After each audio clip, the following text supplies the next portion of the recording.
These are the tools we will be using today. Keep watching to see how they are used to remove cuticles. If your nails are too long, you can use nail clippers to trim nails to the desired length. And you can also shape them into your desired shape with a nail file. Then use a buffing block to smooth out the edge, which helps prevent the breaks. Pick a nail brush to remove extra debris. Choose the flat shape pusher or orange wood stick to gently push the cuticles back, but you should be careful about the angle.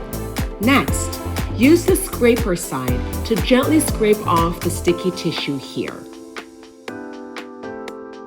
Right, now use a cuticle nipper to gently take off those pieces. You have to be very careful to be using them.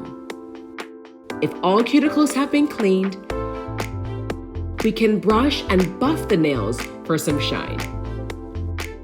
Finally, apply cuticle oil. And if you like, you can also apply hand cream to moisturize your hands. That wraps up today's video.